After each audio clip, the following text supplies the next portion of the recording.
ലോകം നിന്നെ വെറുത്താലും ക്ലേശം നിന്നെ മതിച്ചാലും എനിക്കു വേണം നിന്നെ, എനിക്കു വേണം നിന്നെ. എൻ്റെ പ്രിയ മക്കളെ, ഞാൻ നിങ്ങളോടൊരു പ്രവചനം വീണ്ടും ആവർത്തിക്കുക. നിങ്ങളുടെ കുടുംബം നന്നാവും കേട്ടോ. നിങ്ങളുടെ അനുഗ്രഹിക്കപ്പെട്ട മക്കളായി തീരും. നിങ്ങൾ പ്രത്യാശ വയ്ക്കണം. നിങ്ങളോട് ദേഷ്യമുള്ളത് കൊണ്ടൊന്നല്ല ഈ സഹനം നിങ്ങൾക്ക് സ്വീകരിക്കേണ്ടി വന്ന്, നിങ്ങളെ വെറുത്തിട്ടൊന്നല്ല. നിങ്ങളെ വിശുദ്ധിയിലേക്ക് കൊണ്ടുവരാനും നിങ്ങളാ ദൈവത്തെ അനുഭവത്തിലൂടെ കണ്ടെത്താനും ദൈവം ചില വേദനകൾ അനുവദിച്ചുവെങ്കിൽ എന്തിനാ സങ്കടപ്പെടുന്നത്? നീ എന്നും ഇങ്ങനെ നിരാശപ്പെട്ട് അസ്വസ്ഥരായി ഇങ്ങനെ ജീവിക്കാനൊന്നല്ല ദൈവം ആഗ്രഹിക്കുന്നത്. നടാൻ ഒരു കാലം, പറിക്കാൻ ഒരു കാലം. നീ അത് വിശ്വസിച്ചോ? കണ്ണുനീര് തോരാത്ത കണ്ണീരായിട്ട് ജീവിക്കുന്ന ചില മക്കൾ ഈ ഗ്രൂപ്പിൽ ഇരിപ്പുണ്ടല്ലോ. ദൈവന്റെ മനസ്സിൽ പ്രേരണ തരിക. ഇന്നും കണ്ണുനീരോടെ, ഇന്നും കരഞ്ഞ് പ്രാർത്ഥിച്ച് ഈ ഗ്രൂപ്പിലേക്ക് വന്നിട്ടുള്ള ദൈവജനം ആരോ ഉണ്ട് ഇവിടെ. എന്തിനാ അങ്ങനെ ജീവിക്കുന്നതെന്നും ചിന്തിച്ച്, മക്കളെ കുറിച്ചുള്ള ഉത്കണ്ഠ, മക്കളെ പ്രസവിച്ച് അന്ന് തൊട്ട് തുടങ്ങി ഇപ്പോഴും തീർന്നിട്ടില്ല. ചില അമ്മയുടെ അപ്പൻ്റെ മക്കളെ കുറിച്ചുള്ള ഉത്കണ്ഠ. ശരിയല്ലെങ്കിൽ അല്ല എന്ന് പറയും നിങ്ങൾ. ഞാനിപ്പം നിർത്തിപ്പോയിക്കോളാം. പ്രസവിച്ച അന്ന് തൊട്ടുള്ള മക്കളെ കുറിച്ചുള്ള ആദിയും ആവലാതിയും ഉത്കണ്ഠയായിരുന്നു. അത് ഇപ്പോഴും തീർന്നിട്ടില്ല. അതെപ്പോഴാ തീരുക? പണ്ട് കാലത്തൊക്കെ അമ്മയ്ക്കും അപ്പനും എങ്ങനെയെങ്കിലുമൊക്കെ ഒന്ന് വളർത്തിയുണ്ടാക്കിയാൽ മതിയായിരുന്നു. പിന്നെ പിള്ളേരെ കാലമായി എന്തെങ്കിലുമൊക്കെ കൂലിപ്പണിക്ക് എന്തെങ്കിലും ജോലിക്കൊക്കെ പോയി അവരങ്ങോട്ട് ജീവിച്ചോളും. പക്ഷെ ഇന്ന് ഇവിടെയുള്ള മാതാപിതാക്കൾ ശ്രദ്ധിച്ചോ, ഈ ശുശ്രൂഷയിൽ പങ്കെടുക്കുന്ന മാതാപിതാക്കൾ ശ്രദ്ധിച്ചോ, നിങ്ങൾക്ക് മക്കളെ മാത്രം നോക്കിയാൽ പോരാ, അവരുടെ കുടുംബം, അവരുടെ മക്കളെയും അതിനെക്കുറിച്ച് ഉത്കണ്ഠപ്പെട്ട് അവരെയും നോക്കേണ്ട ഒരു അഭിഷേകത്തിലേക്ക് നിങ്ങൾ ഉയർന്നിട്ടുണ്ട്. ഇപ്പോൾ ഇതിലുണ്ട് ചില മാതാപിതാക്കൾ ഉണ്ടെന്നേ. ഇന്നാളൊരു അമ്മച്ചിയെ പറഞ്ഞു, ഞാൻ പോവാ, ജർമ്മനിയോ കാനഡയോ എവിടെയോ പറഞ്ഞു, ഞാൻ പോവാണ്. എവിടേക്കാ? മോൻ്റെ അടുത്തിയാണോ മോളുടെ അടുത്തിയാണോ? മോനും ഉണ്ട് മോളും ഉണ്ട് അവിടെ. മോൻ വേറെ കുടുംബം, മോള് വേറെ കുടുംബം. രണ്ട് വീട്ടിലും കുറേശ്ശെ ദിവസം നിൽക്കണമെന്ന് പറഞ്ഞിട്ട് പോവാ. ഞാൻ പറഞ്ഞു, ഇത്രയും സന്തോഷത്തിൽ മക്കൾ അവിടെയാണ്, എന്നിട്ട് മുഖത്തൊരു ആനന്ദം കാണുന്നില്ലല്ലോ ചേച്ചി, ഒന്ന് സന്തോഷിച്ചുകൂടെ? അപ്പോഴാ പറഞ്ഞ്, എങ്ങനെയാ സന്തോഷിക്കുക? ഞാൻ അവിടെ സൂഹിക്കാനോ കറങ്ങാനോ അല്ല പോണേ, പിള്ളേരെ നോക്കാനാ. വേറൊരാളെ കൊണ്ടുപോയാൽ ഗംഭീര ശമ്പളം വേണം, ഗംഭീര പൈസ കൊടുക്കണം അവർക്ക്. ഇന്നത്തെ അപ്പൻ്റെ അമ്മയുടെയും വേദനയും പ്രശ്നങ്ങളൊക്കെയാണ്. പക്ഷെ അത് നന്ദിയോടെ സ്വീകരിക്കുന്നുണ്ട് പല അമ്മമാരും അപ്പന്മാരൊക്കെ കേട്ടോ. അപ്പന്മാരൊക്കെ ഭക്ഷണം പാകം ചെയ്യാൻ പഠിച്ചു. ഞാൻ പറഞ്ഞു വരുന്നത്, പ്രിയ മക്കളെ, നിങ്ങൾ അനുഭവിക്കുന്ന ഈ സങ്കടം, ഈ പ്രശ്നം, ഒരുപക്ഷെ ജീവിതകാലം മുഴുവൻ ഈ അനുഭവം നിങ്ങൾക്ക് നേരിടുകയാണെങ്കിൽ തന്നെ സണ്ണി നിങ്ങളോട് പറയുക, നിങ്ങൾ സ്വർഗത്തിൽ നിങ്ങൾക്ക് സ്ഥാനം ഒരുക്കാൻ നിങ്ങളുടെ കർത്താവ് പോയിട്ടുണ്ട് കേട്ടോ. ജീവിതകാലം മുഴുവൻ ഇങ്ങനെ ഉരുകിത്തീരുന്ന ഒരു ജീവിതമാണ് നിങ്ങളുടേതെങ്കിലും ഇതിനൊക്കെ ഒരു ശാശ്വത പരിഹാരമായിട്ട് ദൈവം ഒരു സ്വർഗം തരും നിനക്ക്. ദൈവവചനം അങ്ങനെ പറയുന്നുണ്ട്. 100 വയസ്സ് വരെ ജീവിച്ചാൽ അത് ദീർഘായുസാണെന്നും പറഞ്ഞിട്ടാണ് ജനം പറയുന്നത്. ശരിയാണ്. ഇന്ന് ഒത്തിരി പേര് വേഗം മരിച്ചു പോവാം. പ്രത്യേകിച്ച് ആ കൊറോണ വന്നു പോയതിൽ പിന്നെ ചെറുപ്പക്കാർ പോലും ഹാർട്ട് അറ്റാക്ക് ആവുന്ന സംഗതി കേൾക്കുക. കൊറോണയുടെ കുറ്റമോ അല്ലെങ്കിൽ എടുത്ത ഇഞ്ചക്ഷൻ്റെ കുറ്റമോ ഒന്നും ഞാൻ പറയുന്നില്ല, എനിക്കതൊന്നും അറിയില്ല കേട്ടോ. പക്ഷെ ഒരു കാര്യം ഉറപ്പാണ്, കൊറോണയ്ക്ക് ശേഷം ഒത്തിരി പേര് പെട്ടെന്ന് മരിക്കലൊക്കെ ഉണ്ട് കേട്ടോ. നീരുവീഴ്ചയും ചുമയും ശ്വാസം മുട്ടും അസ്വസ്ഥതകളൊക്കെ ഉണ്ട് ഒത്തിരി പേര്. പ്രിയമക്കളെ, നിത്യതയോട് തുലനം ചെയ്യുമ്പോൾ മനുഷ്യ ആയുസ് 100 എന്നത് കടലിലെ സമുദ്രത്തിലെ ഒരു തുള്ളി വെള്ളം പോലെയാണ് ആ വചനം പറയുന്നത്. അതുകൊണ്ട് ആരും പേടിക്കൊന്നും വേണ്ട. നിങ്ങൾ മരിച്ചു കഴിഞ്ഞാൽ സ്വർഗത്തിൽ പോകട്ടോ. ഈ ലോക ജീവിതത്തിന് വേണ്ടി മാത്രമാണോ യേശുവിൽ പ്രത്യാശ വെച്ചിട്ടുള്ളതെങ്കിൽ നിങ്ങളെല്ലാ മനുഷ്യനേക്കാൾ ഭാഗ്യമില്ലാത്തവരാണെന്ന് ഈശോ പറയുന്നുണ്ട്. അതുകൊണ്ട് കർത്താവ് പറഞ്ഞു, ഞാൻ പോകുന്നു നിങ്ങൾക്ക് സ്ഥലമൊരുക്കാൻ. ഞാൻ സ്ഥലമൊരുക്കി കഴിയുമ്പോൾ ഞാൻ വന്ന് നിങ്ങളെ കൂട്ടിക്കൊണ്ടു പോകും. അതുകൊണ്ട് ഈ ഗ്രൂപ്പിലുള്ള എല്ലാവരും സ്വർഗത്തിൽ പോകാനുള്ളവരെ ഞാൻ പറയാം ദൈവനാമത്തിൽ. അപ്പോൾ ചോദിക്കുക, അയ്യോ ഞാനൊന്നും പോകില്ല, ദൈവം മാലാഖമാരിൽ പോലും തിന്മ ദർശിച്ചു, പിന്നെയാണോ വിശുദ്ധർ, അതുകൊണ്ട് ഞാനൊന്നും പോകില്ലെന്ന് ആരൊക്കെ ആത്മകഥം ചെയ്താലും പ്രിയജനമേ, ഒറ്റ സാക്ഷിയെ ദൈവം നിങ്ങളുടെ മുമ്പിൽ അവതരിപ്പിച്ചു. ആ സാക്ഷിയാണ് നല്ല കള്ളൻ എന്നൊരു വ്യക്തിത്വം. ജീവിതകാലം മുഴുവൻ തിന്മ ചെയ്തും കട്ടും അസ്വസ്ഥത ചെയ്തൊക്കെ ജീവിച്ചത് കൊണ്ട് തന്നെ അവനെ കുരിശിലേറ്റി. യേശുവിനെ പോലെയല്ല അവൻ. എന്നാൽ ആ മരണത്തിൻ്റെ അന്ത്യവിനാഴികയിൽ ഈ തൊട്ടടുത്ത് കിടക്കുന്നത് ദൈവപുത്രനാണ്. അവൻ ഒരു പാപവും ചെയ്തിട്ടില്ല, അവൻ വിശുദ്ധനാണ്, അവൻ നീതിമാനാണ് എന്ന് തിരിച്ചറിഞ്ഞ ആ നല്ല കള്ളൻ, അവൻ അറിയാമായിരുന്നു ഞാൻ അനുഭവിക്കുന്നത് എൻ്റെ പാപത്തിൻ്റെയാണ്, പക്ഷേ ഇവൻ ഒരു തെറ്റും ചെയ്തിട്ടില്ല. എന്നിട്ട് തിരിക്കാൻ പറ്റാത്ത തല അവനൊന്ന് തിരിച്ച് ആ കർത്താവിനെ ഒന്ന് നോക്കി, ആ കർത്താവിനെ ഒന്ന് അവൻ തല തിരിച്ച് നോക്കിയിട്ട് പറഞ്ഞു, കർത്താവ്, നീ നിന്റെ രാജ്യത്ത് വരുമ്പോൾ എന്നെ കൂടി ഒന്ന് ഓർക്കണമേ. അവൻ വേറെ ഒന്നും ചെയ്തില്ല പ്രിയമക്കളെ. അവൻ വേറെ ഒരു പരിഹാരം ചെയ്തിട്ടില്ല. ഒരു പക്ഷെ അവൻ്റെ പരിഹാരം ആ കുരിശുമരണത്തിൽ അവസാനിച്ച് കാണും കേട്ടോ. അവൻ്റെ ആ കഷ്ടപ്പെട്ടുള്ള ആ തൂങ്ങിക്കിടപ്പ്, അതിലായിരിക്കും അവൻ്റെ പരിഹാരം. അവൻ സഹിച്ചു. ഇതുപോലെ കുരിശിൽ കടന്നില്ലെങ്കിലും കുടുംബങ്ങളിൽ സഹിക്കുന്ന ദൈവമക്കളില്ലേ? വ്യക്തി ജീവിതത്തിൽ സഹിക്കുന്നവരില്ലേ? ഒറ്റപ്പെട്ട ജീവിതങ്ങൾ നയിക്കുന്നവരില്ലേ ഇതിൽ? എൻ്റെ പ്രിയ മക്കളെ, ദൈവജനമേ, ആ നല്ല കള്ളനോട് ബൈബിൾ കൊടുത്ത പേരാ നല്ല കള്ളൻ. നമ്മൾ കൊടുത്ത പേര്. നമ്മൾ ഇന്ന് അധികാരമുള്ള ഈശോ പറഞ്ഞു, ഇന്ന് നീ എൻ്റെ കൂടെ പർദീസയിലായിരിക്കടാ. നീ സഹിച്ചില്ലേ ഭൂമിയിൽ? നീ വേദനിച്ചില്ലേ? ഇപ്പോഴും നീ എന്നെ പോലെ കുരിശ് കിടക്കല്ലേ? നീ എൻ്റെ കൂടെ ഇന്ന് സ്വർഗത്തിലാടാ. എന്തു വലിയ ഭാഗ്യം ചെയ്ത വ്യക്തിയാണ് പ്രിയമക്കളെ. ഞാൻ പറയും, സുവിശേഷത്തിൽ ഏറ്റവും കൂടുതൽ ഭാഗ്യം ചെയ്ത വ്യക്തിയാ നമ്മൾ നല്ല കള്ളൻ എന്ന് വിശേഷിപ്പിക്കുന്ന ആ വ്യക്തി. എങ്കിൽ ദൈവജനമേ, നിങ്ങളും സഹിക്കുന്നില്ലേ? നിങ്ങളും ചില സമയത്ത് കുരിശിലല്ലേ? നിങ്ങളും ഒറ്റപ്പെടല്ലേ? ജീവിത പങ്കാളി നിങ്ങൾ ഒറ്റപ്പെടുത്തി, മക്കൾ പോലും നിങ്ങൾക്ക് സപ്പോർട്ട് ചെയ്തില്ല, നീ ഒറ്റയാന്നേ, ആരുമില്ല, ലോകം നിന്നെ വെറുത്തുന്നേ, ക്ലേശം നിന്റെ മേലിങ്ങനെ കുന്നുകൂടിക്കൊണ്ടിരിക്കുക. ആയിക്കോട്ടെ. പക്ഷെ കർത്താവ് എന്താ പറഞ്ഞെന്നറിയാം? എനിക്ക് വേണടാ, എൻ്റെ പൊന്നുമോളാ നീ, എൻ്റെ മോനാ. ഇപ്പം ആരോ കണ്ണീരൊഴുക്കുന്നുണ്ട് കേട്ടോ. ഇപ്പം ആരോ ഇരുന്ന് കരയുന്നുണ്ട് ഈ ഗ്രൂപ്പിൽ. കരഞ്ഞോടെ ഇരുന്ന്. നിങ്ങളെ ദൈവത്തിന് വേണം, നിങ്ങളെ കർത്താവിന് വേണം. അനുഗ്രഹിക്കപ്പെട്ടൊരു ഗ്രൂപ്പാണ് ഇത് അനുഗ്രഹിക്കപ്പെട്ടൊരു ഗ്രൂപ്പ്. അതുകൊണ്ടല്ലേ ഇത്രയും പേര് ഇതിൽ വരുന്നത്. ഈശോ നിങ്ങളുടെ കൂടെയുണ്ട്. ഈ ഗ്രൂപ്പിൽ ദൈവിക സാന്നിധ്യമുണ്ട് മക്കളെ. കർത്താവുണ്ട് ഇവിടെ. ഒരു പാട്ടിൻ്റെ ഈരടി എനിക്ക് ഓർമ്മ വരിക. എനിക്ക് പാടാറിയില്ല, നിങ്ങളാരും പാടണമെന്നില്ല, 2 വരിയേ ഉള്ളൂ. എനിക്കു വേണം നിന്നെ, നീ പാപിയാണെന്നാലും എനിക്കു വേണം നിന്നെ, നീ രോഗിയാണെന്നാലും ലോകം നിന്നെ വെറുത്താലും ക്ലേശം നിന്നെ മതിച്ചാലും എനിക്കു വേണം നിന്നെ, എനിക്കു വേണം നിന്നെ.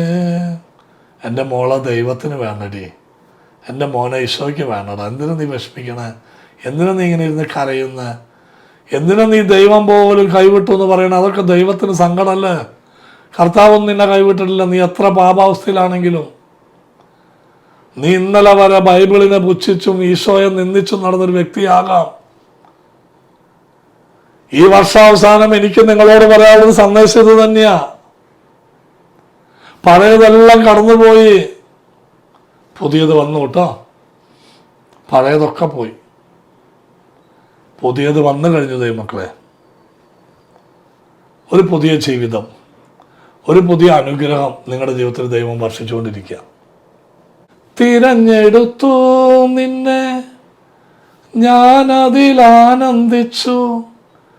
എൻ്റെ വിശുദ്ധരെല്ലാം ഒന്നായി.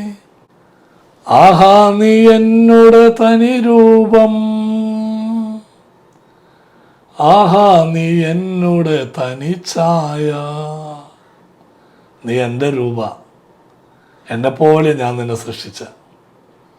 നീ വിഷമിക്കൊന്നും വേണ്ട, നീ പ്രത്യാശ വെച്ചോളൂ കേട്ടോ. നിന്റെ ഈ നിരാശയുടെ ആ ബന്ധനം ഇപ്പം അഴിയട്ടെ.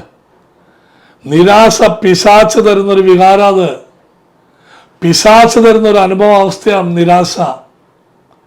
അതിപ്പം തന്നെ മാറ്റിക്കളയണം. ഒരു വചനം വായിക്കണം, ഒറ്റ വചനം.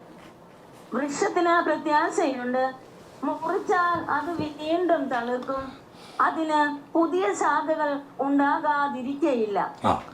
വൃക്ഷത്തിന് പോലും പ്രത്യാശയുണ്ട് കേട്ടോ. കണ്ട, ദൈവം ഉപമിച്ച എന്താ?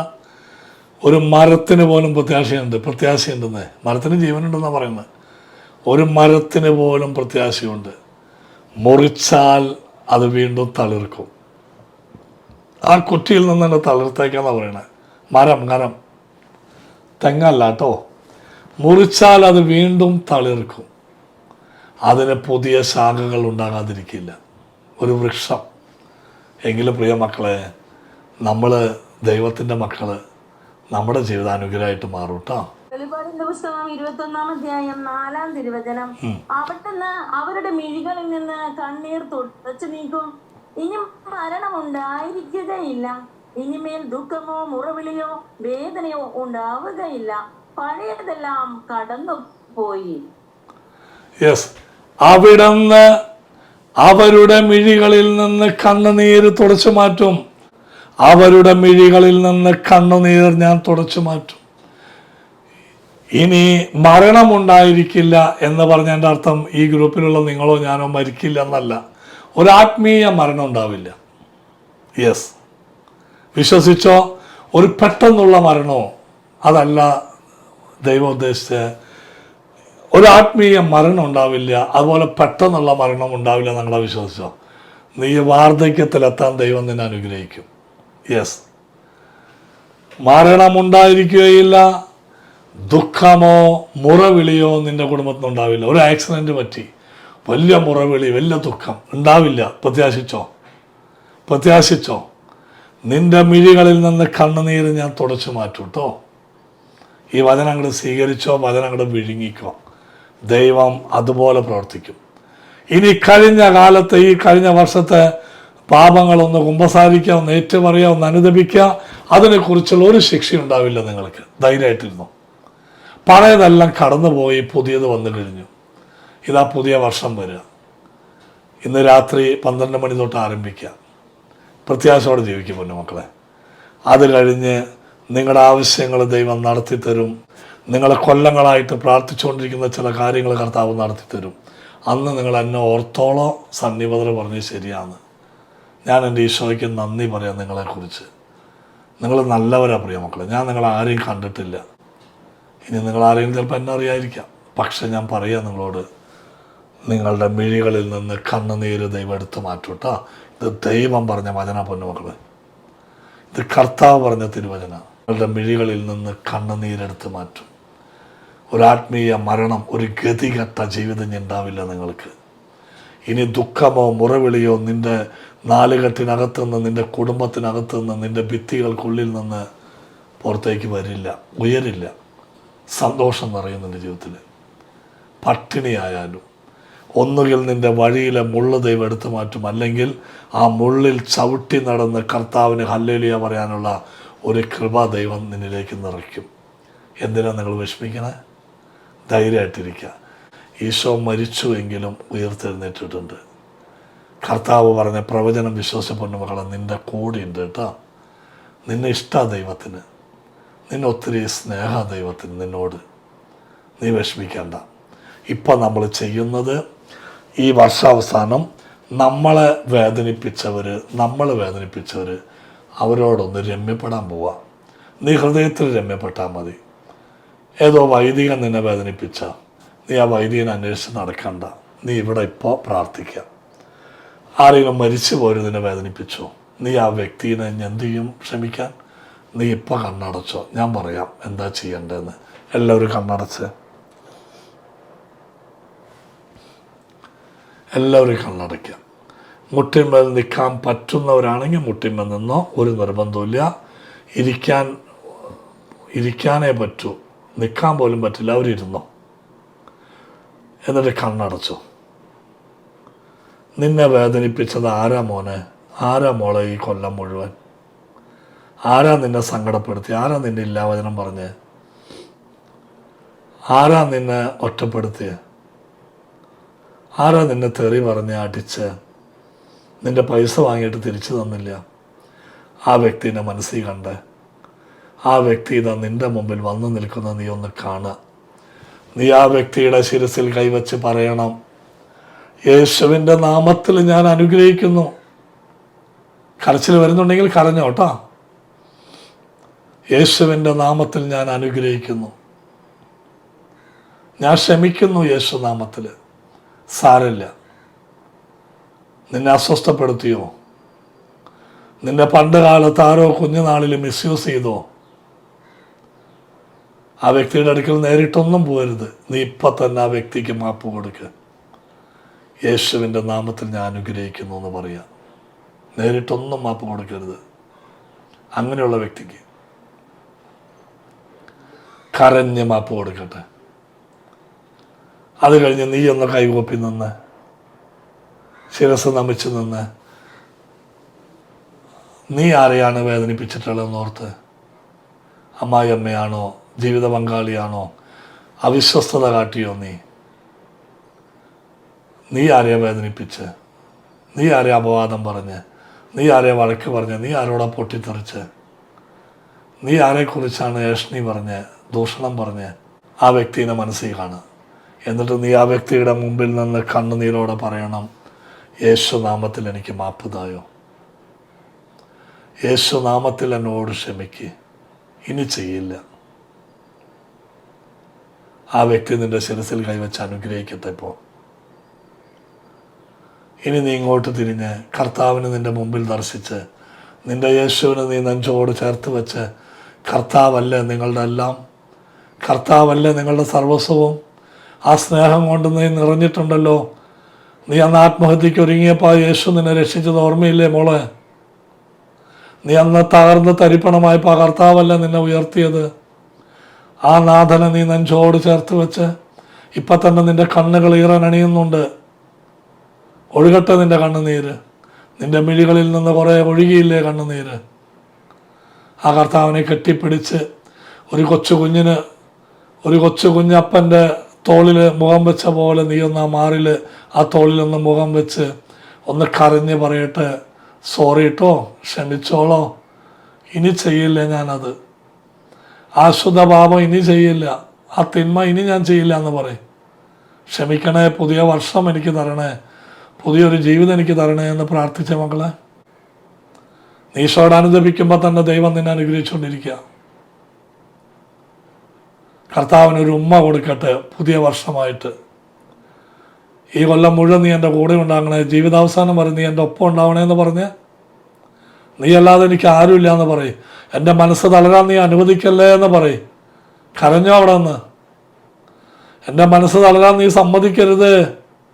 പ്രായമായി, വയസ്സായി, മരണഭയം എന്നെ അലട്ടുന്നുണ്ടെന്ന് പറയും. നീ മരിക്കാൻ എന്തിനാ പേടിക്കുന്നത്? നീ മരിച്ചാലും നീ കർത്താവിനോട് കൂടെയാണെന്ന് ഈശോ പറയുന്നത് നിന്നോട്. നീ ധൈര്യമായിട്ടിരുന്നോ, നിന്റെ ആയുസ് വർദ്ധിക്കട്ടെ. ഇപ്പോൾ നീ വിവാഹം കഴിഞ്ഞവർ ഒന്ന് എഴുന്നേറ്റ് നിന്ന് കൈ കൂപ്പി പിടിക്കാൻ നിന്റെ ഭർത്താവിനെ മനസ്സിലോർക്കാം. മരിച്ചു പോയിട്ടുണ്ടോ നിന്റെ ജീവിത പങ്കാളി, ഭർത്താവ്, നിന്റെ ഭാര്യ? മരിച്ചു പോയെങ്കിൽ സ്വർഗത്തിൽ കൊണ്ടുപോകണേ എന്ന് പ്രാർത്ഥിച്ച് കരഞ്ഞ് ജീവിതകാലത്ത് നിന്നെ വേദനിപ്പിച്ചതെല്ലാം നീ മാപ്പ് കൊടുക്കട്ടെ. എന്നാലാ അദ്ദേഹം അല്ലെങ്കിൽ അവൾ സ്വർഗത്തിൽ പോവുള്ളൂ. ഇനി ഭർത്താവിനെ, ഭാര്യയെ മനസ്സിൽ കാണുക, ഒന്ന് കെട്ടിപ്പിടിക്കുക. ദൈവം എനിക്ക് തന്ന സമ്മാനം, ഞാൻ വേദനിപ്പിച്ചിട്ടുണ്ട് ദൈവമേ, സംശയിച്ചിട്ടുണ്ട്, അടിച്ചിട്ടുണ്ട്, വിധേയത്വം ഇല്ലാതെ സംസാരിച്ചു, കുറ്റപ്പെടുത്തി. മാപ്പ് ചോദിക്ക്, മാപ്പ് കൊടുക്ക്. ജീവിത പങ്കാളിയെ നെഞ്ചോട് ചേർത്ത് വയ്ക്കട്ടെ. ഭർത്താവ് ഭാര്യ ജീവിച്ചിരിപ്പുണ്ടെങ്കിൽ അനുഗ്രഹിക്കുക ദൈവമേ. നിന്റെ മക്കളുടെ കുടുംബങ്ങൾ അഭിഷേകമായിട്ട് മാറട്ടെ, അഭിവൃദ്ധി ഉണ്ടാകട്ടെ, ഐശ്വര്യം ഇരട്ടിക്കട്ടെ, തിന്മകൾ മാറിപ്പോകട്ടെ, ജോലിയില്ലാത്ത മക്കൾക്ക് ജോലി ലഭിക്കട്ടെ ദൈവമേ. വിവാഹ തടസ്സം മാറട്ടെ, മക്കളുണ്ടാകട്ടെ. കല്യാണം വേണ്ട വേണ്ട എന്നും പറഞ്ഞ് നടക്കുന്നുണ്ട് ആരുടെയോ മകനോ മകളോ, അവരുടെ മനസ്സിൻ്റെ ചിന്ത മാറട്ടെ. കരുണവർഷിക്ക് വീടിൻ്റെ പണി പൂർത്തിയാക്കുക ദൈവമേ. ഈ മക്കളിലേക്ക് നിന്റെ അനുഗ്രഹം ചൊരിയ കർത്താവേ. കടബാധ്യത മാറ്റണേ. ആരോ വേദനിക്കുന്നു, കടബാധ്യത നീ ഇടപെടണേ യേശുവേ. നന്ദി യേശുവേ, നന്ദി. ഇരുകരങ്ങളും ഉയർത്തി സ്തുതിച്ച ദൈവജനമേ, ഹല്ലേലൂയ. യേശുവേ, ആരാധന ആരാധന ആരാധന.